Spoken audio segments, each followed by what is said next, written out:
अस्सलाम वालेकुम दोस्तों, ऐसे अच्छे वीडियोस के लिए रोहूरा चैनल को सब्सक्राइब कीजिए। कभी सोचा है कि जो कदीम मतून हैं वो आज भी हमारे माशरों की बुनियादों को कैसे शक्ल देते हैं? आज हम कुरान के चौथे पारे की गहराई में उतर रहे हैं और ये देख रहे हैं कि ईमान, मुआशरे और इंसाफ के बारे में इसमें क्या लाजवाल असबाक मिलते हैं। तो आज हम 5 खास पहलुओं पर बात करेंगे। हम ज़ाती ईमान की रूह से शुरू करेंगे और फिर उन उसूलों की तरफ बढ़ेंगे जो एक इंसाफ पसंद और मुत्तहिद मुआशरे और उसके कवानीन की वजाहत करते हैं। चले इस सफ़र को शुरू करते हैं और सबसे पहले बुनियादों पर नज़र डालते हैं। पहला हिस्सा हमें बताता है कि तक़वा और सच्चा ईमान असल में है क्या।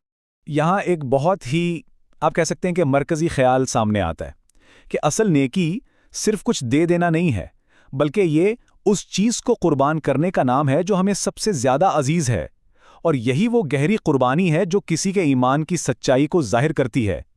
अच्छा, सिर्फ खैरात ही नहीं बल्कि कुछ और बुनियादी अमाल भी बताए गए हैं जो ईमान को मजबूत करते हैं, जैसे कि हज़रत इब्राहीम की तौहीद की रिवायत पर कायम रहना, मक्का में जो इबादत गाह है उसकी मरकज़ियत को मानना, और जिन लोगों में इस्तिताअत है उनके लिए हज का फरीज़ा अदा करना। तो इनफरादी ईमान की बुनियाद तो हमने समझ ली। अब आते हैं अगले अहम हिस्से की तरफ। ये मतन एक मिसाली मुआशरे की तस्वीर कैसे पेश करता है, और ये आप समझें कि ज़ाती तक़वा से इज्तिमाई हमआहंगी की तरफ एक बहुत बड़ा कदम है। यहाँ देखें, मतन एक मुत्तहिद माशरे की ज़बरदस्त ताकत और दूसरी तरफ अंदरूनी फूट के जो तबाको नताइज होते हैं उनके दरमियान एक बिल्कुल वाज़ेह फ़र्क दिखाता है।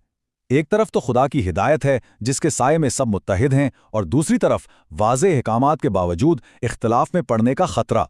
यहाँ एक मरकज़ी उसूल बिल्कुल वाज़ेह हो जाता है कि इखलाकी मेयारों को कायम रखना सिर्फ एक फ़र्द की नहीं बल्कि पूरे मुआशरे की जिम्मेदारी है। ये सिर्फ ज़ाती अमाल की बात नहीं बल्कि ये एक फ़आल मुश्तरका कोशिश है ताकि मुआशरा इखलाकी तौर पर मजबूत रहे। अच्छा, तो माशरती अखलाकियात की अहमियत तो वाज़ेह हो गई। अब ज़रा देखते हैं कि माशरे में इंसाफ को यकीनी बनाने के लिए क्या ख़ास हिदायत दी गई हैं, ख़ास तौर पर उन लोगों के लिए जो सबसे ज़्यादा कमज़ोर हैं। यहाँ देखें, यतीमों के असासों की हिफाजत के लिए एक बड़ा वाज़ेह स्टेप बाय स्टेप तरीका बताया गया है। पहले उनकी समझदारी को परखना, फजूल खर्ची से बचना और शफाफियत के लिए गवाह बनाना। हर उसूल का मकसद यही है कि इंसाफ हो, एहतिसाब हो और यतीमों के हुक्क का हिफाजत यकीनी बनाई जाए। और ये जो मिसाल दी गई है ना, ये बहुत ताकतवर है। ये बताती है कि कमज़ोरों का इस्तेहसाल कितनी संगीन बात है।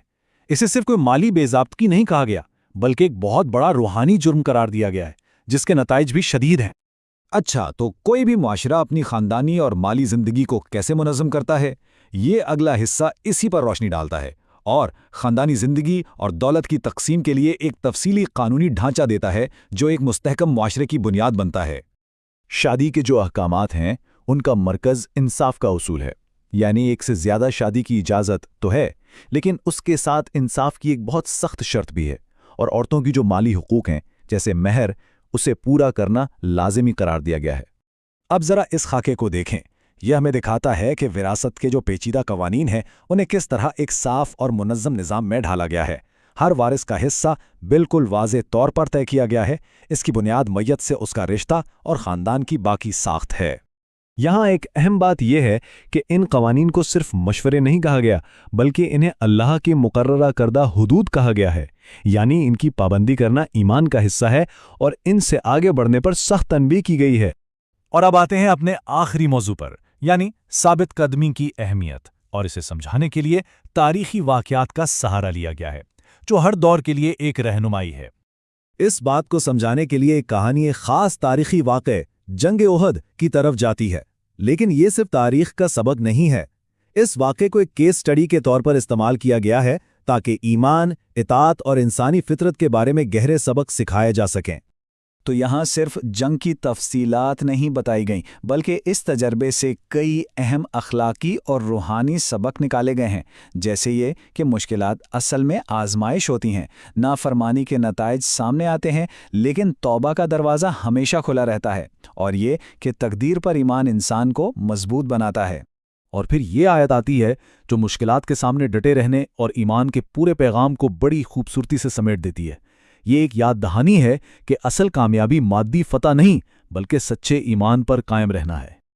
और ये बात हमें एक हतमी नतीजे पर लाती है। जिसमें इस बात पर जोर दिया गया है कि सच्ची नीयत से की गई कोशिश और ईमान उनकी कद्र जरूर की जाती है, चाहे दुनिया में उसका नतीजा कुछ भी निकले।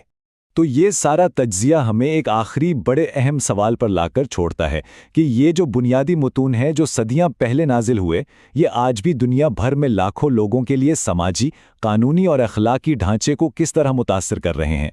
हमारे साथ इस गहरे तज्जिये में शामिल होने का बहुत शुक्रिया।